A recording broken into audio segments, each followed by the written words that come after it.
You're listening to The Signal Daily. Hello, I'm Manaswini, your host for the Signal Daily podcast. This is the episode for 3rd May 2024.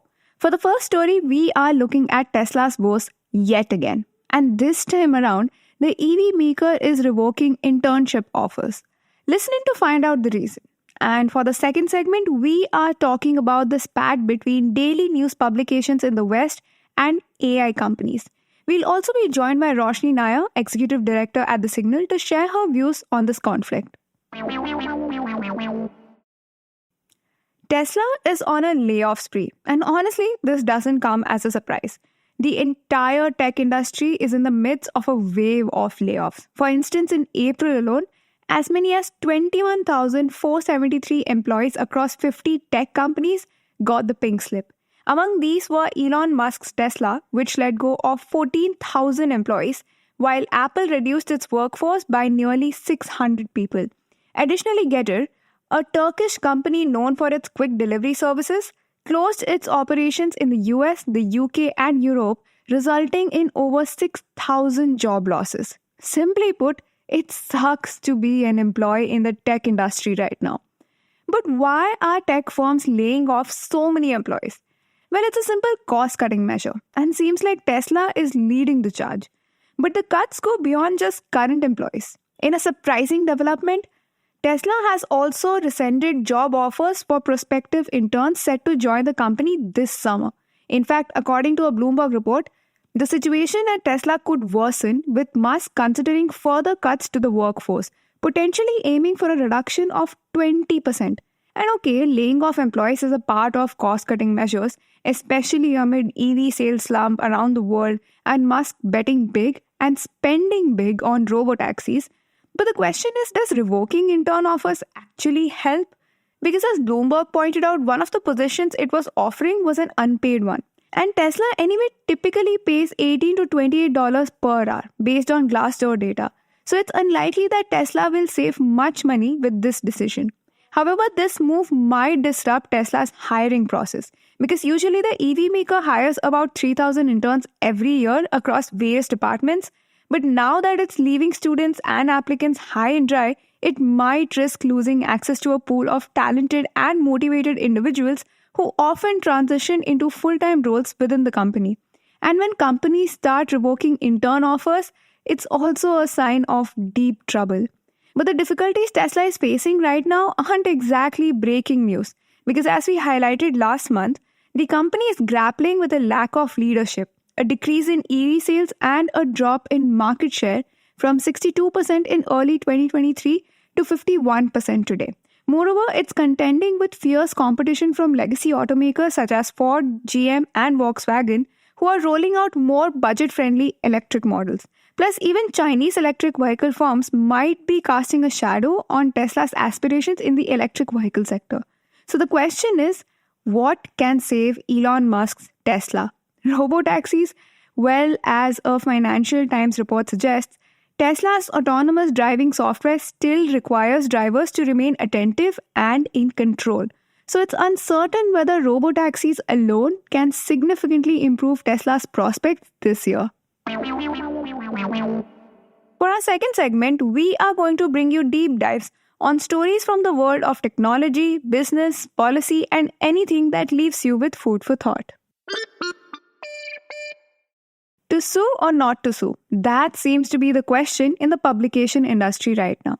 News organizations in the West are torn between taking legal action or trying negotiating when AI companies use their content to train large language models like ChatGPT. But wait, let me first lay down some context here.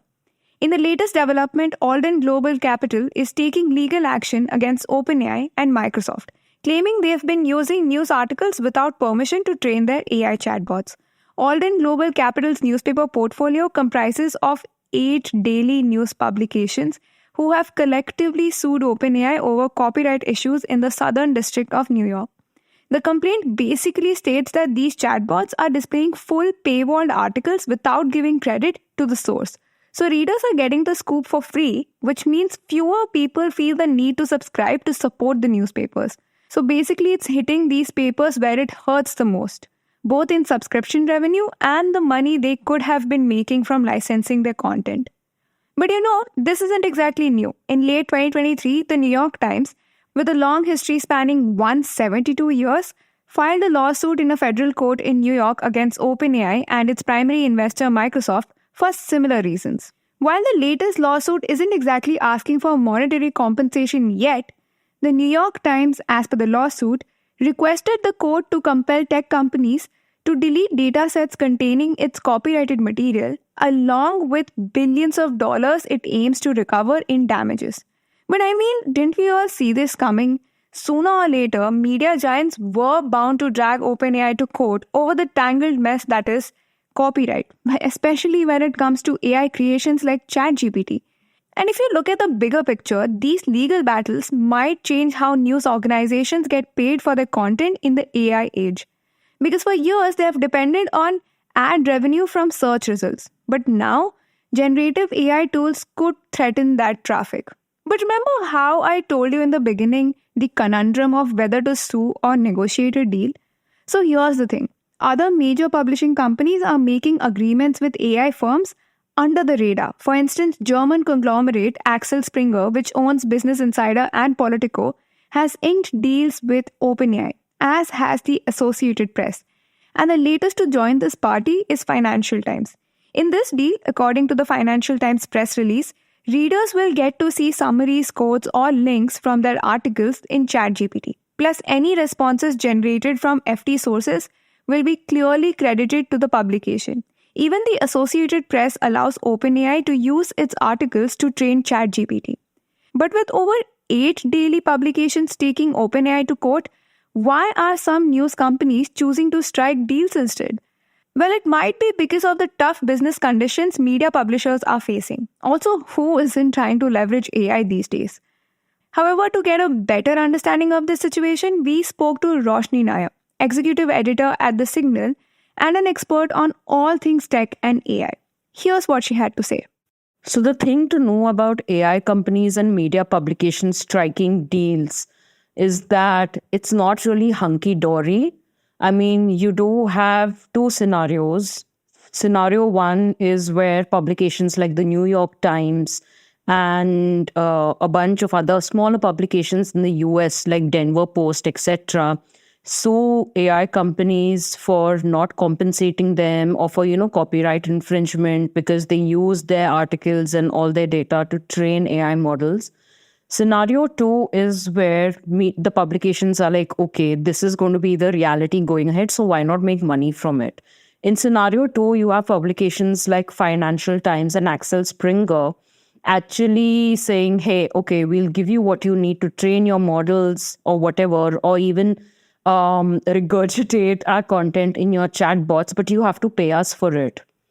The thing is that all of them are so afraid of being bitten once again, like they were during, peak social media when Google, Facebook, even Apple for that matter, was aggregating everybody's news on their platforms, which meant that nobody was actually going to the media publication websites to read.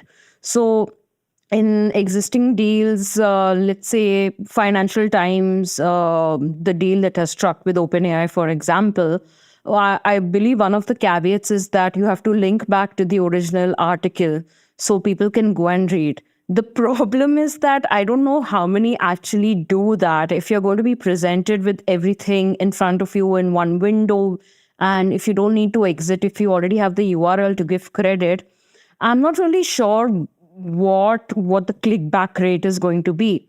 So all in all, it's still advantage AI companies because yes, they have to pay for content, but at the same time, who knows? Maybe people who stay in their chat windows or chat bots or whatever can still be counted as one of many points of engagement. Whereas the media publications will be making money, but then does that mean that more people are going to go back to their websites to read the entire thing? I am not sure.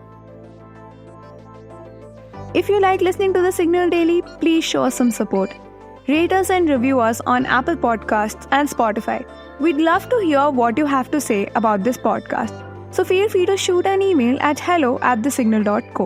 The episode was researched, written and produced by me, Manaswini, edited by Venkat Anand and Shortbury, mastered and mixed by Yash Hirve. You can catch this podcast every morning on Spotify, Apple, Amazon Prime Music, Google Podcasts, or wherever you listen to your podcasts. We are thesignal.co on Instagram, LinkedIn, and Twitter.